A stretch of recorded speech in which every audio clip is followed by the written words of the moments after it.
CF Moto ne tik tais keturračius gamina, bet gamina ir inverterinius generatorius.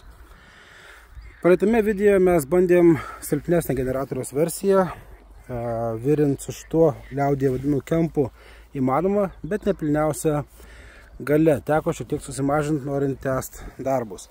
Šį kartą turime didesnę versiją, galingesnį, 4,5 kW galios šitą generatorių.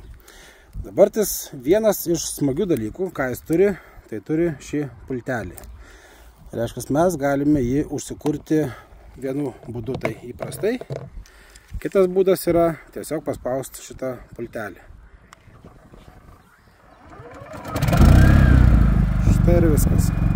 Norint, galim jį ir užsigesinti.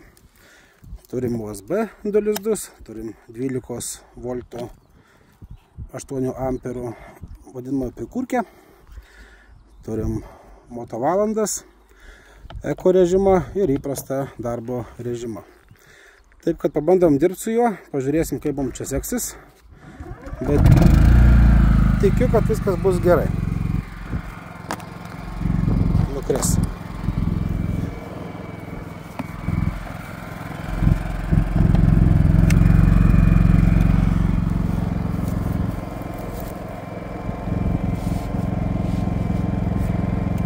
Praeitą kartą virint teko tokiu nustatymu, nes neužteko galios 7 modeliui. Dabar pabandysim iš karto mes nuo galingesnio darbo šito mūsų liaudyje vadinu kempiuko. O esmė tokia, jeigu jūs norite išsibandyti vieną ar kitą generatorių, užsukit pas mus, manau tikrai sutarsim, duosim nemokamai išsibandyti ar silpnesnė versija, kurią labai lengva nešiotis, ar šią versiją, kuri turi ir ratukus. Šiaip tai geras sprendimas, nes sveria jis jau šiek tiek daugiau. Taip kad ženkliai lengviau transportuoti, aišku, ne per tokias vietas. Ką, tęsiam darbus.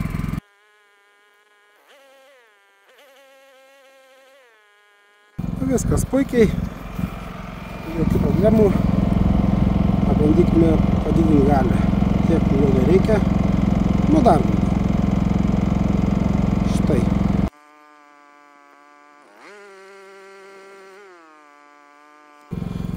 Na ką, rezume.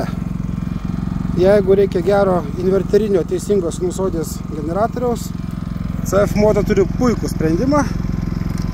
Galim drąsiai tęsti darbus. Ir elektra yra ar nėra laukuose, mums jau nebesvarbu.